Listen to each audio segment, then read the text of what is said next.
este se aliviará da medida cautelar, impedindo que o acusado se mantivesse preso, podendo prejudicar o andamento do processo. É isso aqui.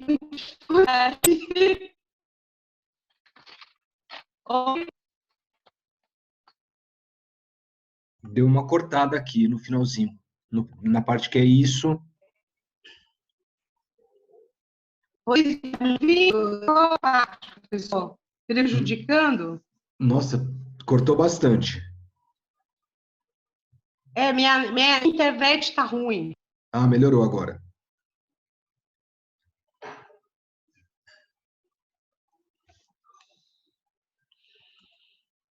Pessoal, vamos. Posso fazer? Alguém tem alguma pergunta?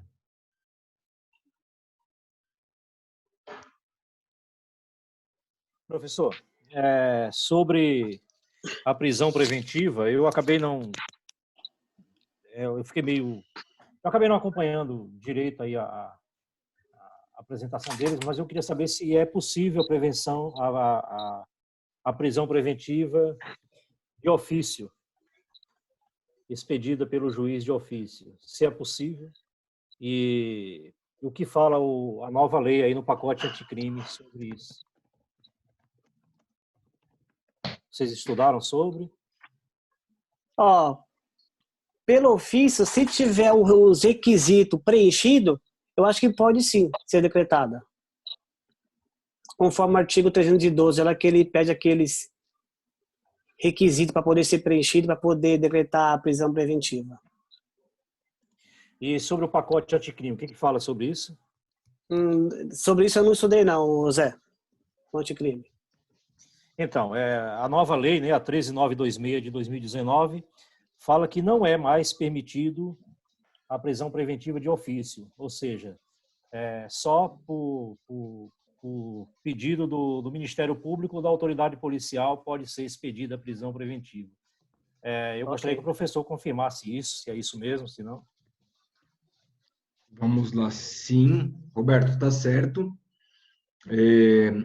Pessoal, daí, uma correção só que eu queria fazer para vocês, daí uma atenção que a gente precisa tomar. Eu tinha colocado a questão da prisão preventiva e seria interessante, né, entendo que vocês foram mais pela doutrina e pegaram algumas doutrinas que estão desatualizadas, afinal todas as doutrinas estão desatualizadas hoje. Né? Não há... são pouquíssimos os autores que já lançaram os cursos de processo penal, os manuais de processo penal, de acordo com a nova legislação. Mas seria interessante vocês terem ido na própria lei, né, na lei seca, isso daí, lá no site do Planalto, vocês conseguiriam. E acessando a própria lei, verificar algumas coisas, né? Como, por exemplo, a questão da decretação de ofício, a questão da necessidade de revisão a cada 90 dias, né? Tudo isso é bem importante para a gente poder... para poder atualizar, para vocês também poderem se atualizar e atualizar os colegas relativos à questão da prisão preventiva, né? Porque foi uma das partes que mais mudou no pacote anticrime, né? Junto com a cadeia de custódia e com o juiz de garantias, eu acho que foi a parte que mais sofreu alteração, né? E alterações de extrema relevância, né? Inclusive falando da contemporaneidade, né? Que a prisão preventiva precisa ser... Os fatos que decretam a prisão preventiva precisam ser contemporâneos, então não podem ser fatos passados, né? Que não pode, né? A lei explicita que não pode servir como antecipação da pena. Tudo isso seria interessante a gente ter trazido, tá certo? E daí é uma dica que eu dou para todos vocês, né? Não só para esse grupo, mas para todos, é o seguinte: sempre que forem fazer um trabalho sobre direito, deem uma olhada na lei também, na lei seca, e vejam o que a lei seca fala, porque muitas vezes as respostas são dadas pela simples leitura do artigo. Professor. Sim, quem está falando? É o Victor. Oi. A prisão preventiva, ela pode ser decretada pelo juiz em qualquer fase do inquérito? Pode ser decretada pelo juiz em qualquer fase do inquérito. Aliás, tanto no inquérito quanto no processo. Qual é a exigência? É que haja provocação. O juiz, ele... Provocação. Provocação significa que uma das partes solicite, uma das partes se manifeste para que aquela prisão seja decretada. O que o juiz não pode fazer é ele tomar a iniciativa. Tá? Ele não pode tomar a iniciativa e ele mesmo decretar a prisão preventiva sem que as outras partes se manifestem previamente, sem que alguém peça para ser decretada. Então, o Ministério Público ou a autoridade policial, né, e também o assistente de acusação devem requerer a prisão preventiva para que o juiz possa, assim, proceder. Né? Ele não pode, ele mesmo, falar, olha, ninguém me pediu, mas já vou decretar. Que, inclusive, feriria o princípio acusatório.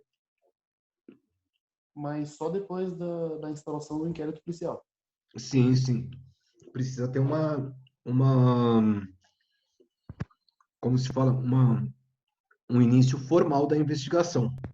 Ele não pode simplesmente decretar sem que haja qualquer investigação em curso. Entendi, obrigado. Nada.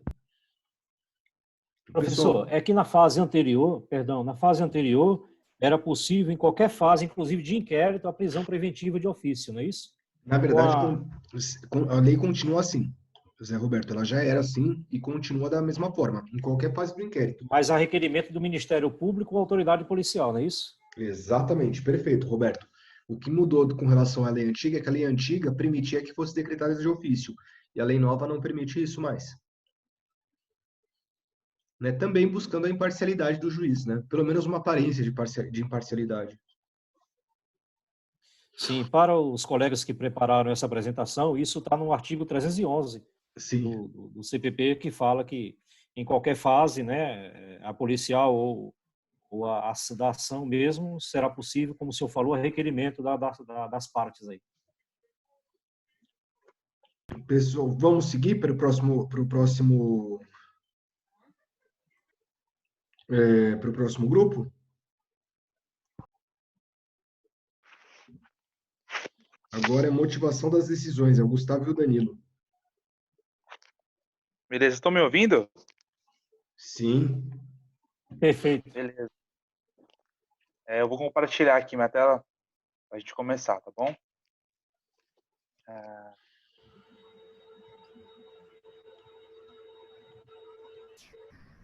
Conseguem ver aí? Sim.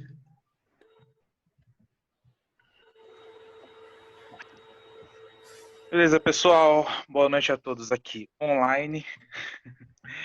Eu estou tentando economizar o máximo de internet aqui, porque tem 2 estudantes aqui numa internet fraca, então vocês não vão me ver, mas vão poder me ouvir, tá bom? Seríamos em 3, né? O Gustavo, eu e a Ayala. Só que ela teve que trancar o curso, mas isso por alguns fatores próprios dela, assim, pessoais, não sei exatamente o que foi. Então, seríamos só nós dois hoje para falar desse princípio tão importante que é a motivação das decisões. Alguns até agora apresentaram um conceito genérico assim em relação ao que é princípio e achamos também importante trazer uma posição em relação a isso. O que quero dizer é que para desenvolver um raciocínio acerca desse princípio, é importante que a gente tenha em mente algum tipo de um preconceito para começar a desenvolvê-lo. E é essa a ideia que nós temos para essa apresentação. Traremos então aqui, inicialmente, o que é um conceito a partir do doutrinador filósofo alemão Robert Alex, que ele diz que os princípios são mandamentos de otimização, que veiculam conteúdo que deve ser aplicado de forma mais abrangente possível. Ele quer dizer com isso é que os princípios eles devem abranger de forma ampla, né, o que vier a ser positivado. E seguindo por esse viés, a gente vai adentrar aqui ao princípio da motivação das decisões. Trouxemos aqui o conceito a partir do pensamento, do entendimento de Aurí Lopes Júnior, seu curso de Direito Processual Penal, 2016, a 13ª edição. Pessoal, ele vem discorrer acerca da motivação das decisões em relação, como uma garantia. Quando o doutrinador ele vem falar de uma garantia relacionando a um princípio, eu entendo, assim, eu venho agora de uma opinião aqui própria, conclusiva em relação ao que foi estudado, e que a gente já vai apresentar aqui para vocês, de que tem uma previsão constitucional. Ela está no artigo 93, a gente vai ver isso mais adiante. O Aurí Lopes Júnior, ele indica que a motivação das decisões serve para que haja o controle da eficácia do contraditório e de que existe prova suficiente para derrubar a presunção de inocência. A gente trouxe a grafia desse trecho para vocês. Achamos importante destacá-lo porque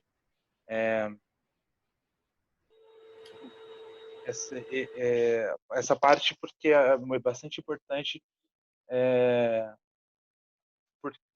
para ter a visão de que esse conceito, esse princípio, ele se estende ao controle do contraditório, que também ou seja, correlacionado com o princípio do contraditório e da ampla defesa. Ele está ali para fazer esse controle, para avaliar se a racionalidade da decisão predominou sobre o poder, principalmente se forem observadas as regras devido ao processo legal. A gente pode verificar o quão abrangente é esse princípio, já que ele conversa com outros princípios. Tratando de uma garantia fundamental, a eficácia e a observância legitimam o poder do ato decisório. Ele quer chegar nesse ponto aí,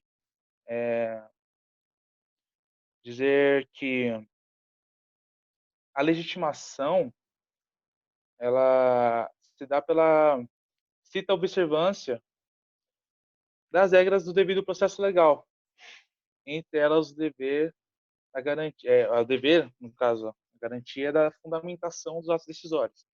Ele relata de uma forma abrangente aí como que o princípio da motivação das decisões conversa com outros princípios e como é importante não só para o âmbito do processo penal, mas para todo o direito penal a importância da fundamentação para indicar a motivação das decisões, ou seja, as prisões, absolvições, qualquer outro ato processual, ele é importante que ele seja fundamentado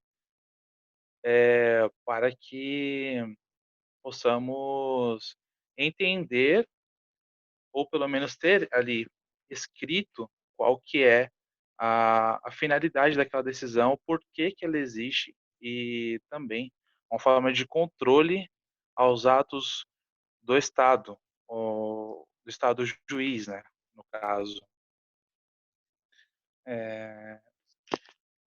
Avançando aqui, vamos destacar as previsões legais em que contém expressamente e diretamente a motivação das decisões.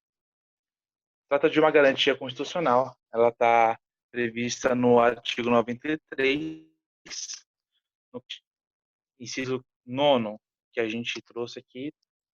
Destacamos que todos os julgamentos dos órgãos do Poder Judiciário serão públicos e fundamentadas. Todas as decisões sob pena de nulidade, ou seja, corre esse risco de ser nulo. Então, é algo grave, algo que pode ser totalmente, não parcialmente, mas totalmente anulado. Podendo a lei limitar a presença em determinados atos às próprias partes e a seus advogados. Ou seja, a partir dessa, com essa previsão constitucional, a gente pode entender quão importante é a motivação das decisões, ou a fundamentação para que hajam as decisões, para que elas sejam válidas e legítimas. Caso não siga uma regra, caso sejam inconstitucionais, ou seja, irem contra o texto constitucional, elas podem se tornar nulas. Essa redação aí foi dada pela Emenda Constitucional número 45 de 2004, como vocês podem ver em tela, e também no Código de Processo Penal, no artigo 381. A sentença conterá a indicação dos motivos de fato e de direito em que se fundar a decisão.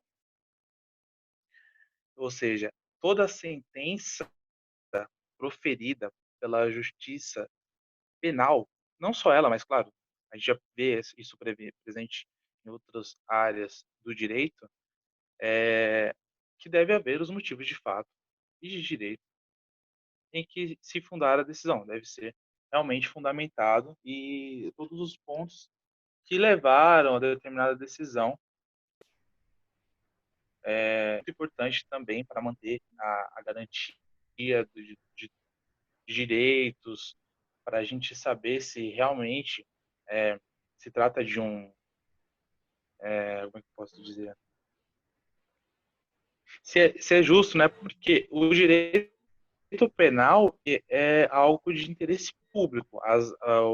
O crime ou não crime é o que a sociedade define como tal. Não há uma lei natural que defina isso. Somos nós, com nossos juízes de valor, nosso juiz de valor ou outro tipo de juízo, criamos as leis, definimos o que é ou não crime. Deve ou não ser. Só que não saber o porcento de vidas é importante que isso esteja bem explicado.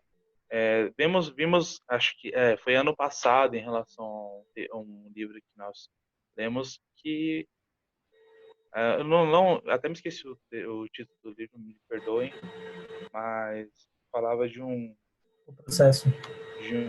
Senhor, qual é o processo? O processo. Eu não estou lembrando, gente, desculpa. Processo. O processo.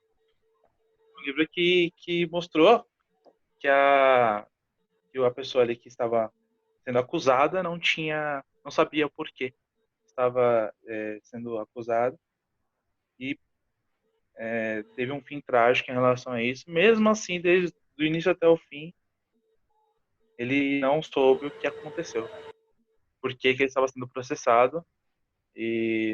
Ou seja, a motivação das decisões ela é um princípio muito abrangente que é discutido no mundo inteiro, já que cuida de garantias fundamentais aí. Deixa eu ver aqui. Então vamos agora, pessoal, partir para a evolução histórica. Nós trouxemos aqui como que era antes a motivação das decisões, e aí o Gustavo vai acompanhar vocês nessa parte. Bem? Bom, boa noite, pessoal. Eu vou falar um pouco aqui da evolução histórica da motivação das decisões judiciais, né? Então, tirando esse feeling do que o Danilo falou sobre a Constituição, dessa emenda de 2004, eu vou dar uma forma simples de olhar a Constituição antes da Constituição, né, a evolução histórica das decisões, e depois. Porque, antigamente, existia apenas dois aspectos que o julgador precisava observar e que o judiciário trabalhava.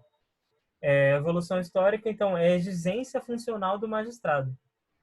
Isso nada mais é do que permitir o controle hierárquico das decisões proferidas pelo juiz em sede de recursão.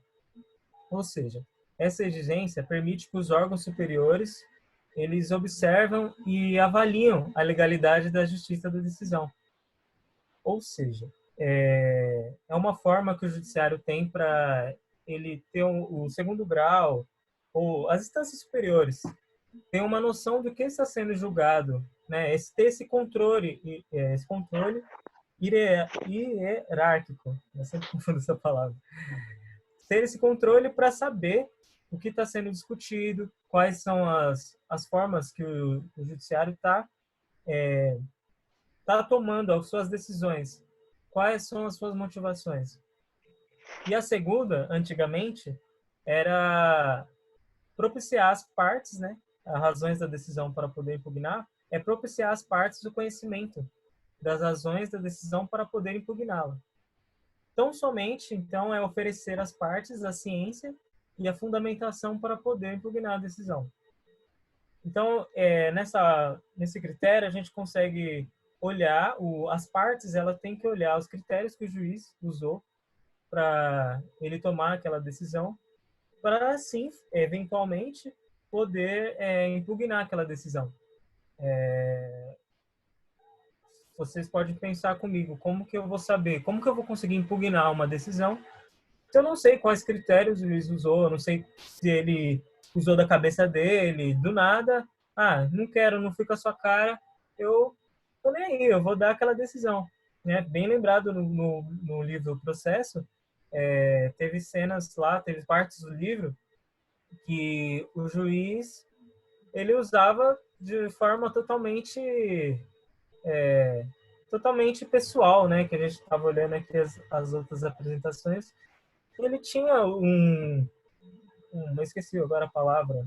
Ele tinha sempre uma forma de olhar o processo que não era jurídica, né? Ele tinha outras intenções. E aqui, olhando assim, a parte consegue ver os que critérios o juiz usou para ele conseguir tomar aquela decisão. Então, textos de lei, os princípios, jurisprudências.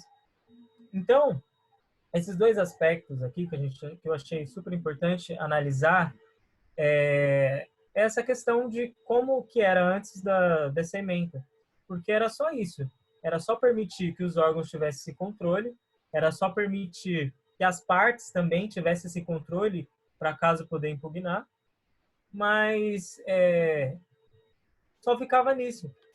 Então, depois dessa emenda, a motivação da decisão mudou um pouco, porque tornaram mais difícil agora, tornou um pouco mais, a responsabilidade um pouco maior, porque agora partiu para o interesse público, como o Danilo já leu lá no artigo 93, que fala aqui que todos os julgamentos dos órgãos do Poder Judiciário serão públicos e fundamentadas suas decisões sob pena de nulidade.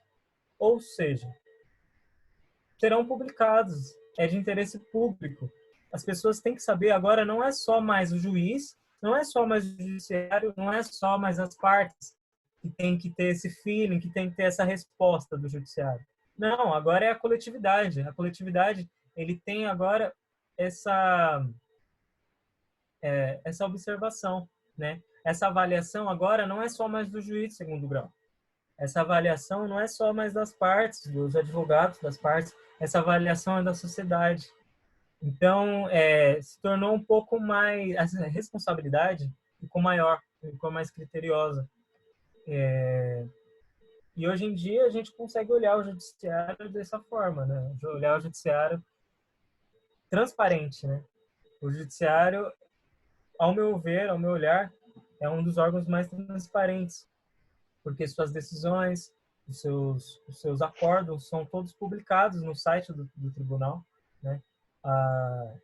E aí você consegue analisar lá determinados atos, você consegue olhar lá determinadas jurisprudências. Então, essa publicidade fica para qualquer um que acessar lá, que entrar lá no site do TJ, você consegue analisar. Não, você não precisa necessariamente ser servidor, você não precisa necessariamente ser funcionário da justiça. Você precisa de uma internet e você precisa entrar no site. E não só o site do tribunal, né? Mas a gente tem também outras formas de acesso, como jurisprudências, insights, tal.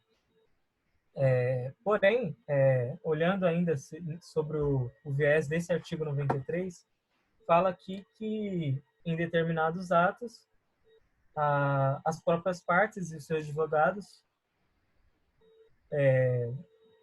vou ler aqui de novo que eu perdi aqui, serão públicos, fundamentadas todas as decisões sob pena de nulidade.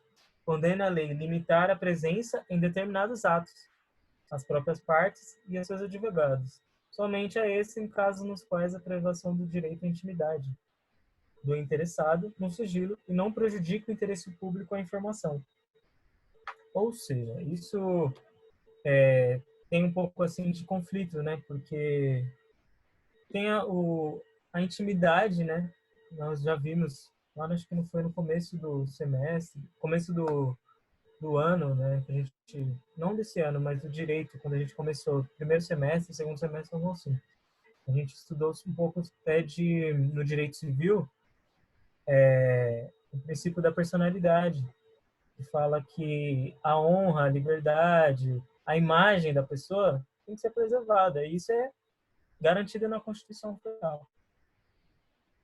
Só que quando a gente olha assim, esse artigo, a gente pode ver que esse artigo 93 limita um pouco assim dá vazão, né? Você dá oportunidade para publicar, mas também limita um pouco na questão de, olha, se você não violar o direito da pessoa, da imagem, se você não tirar a questão da intimidade do interessado, pode ser publicado.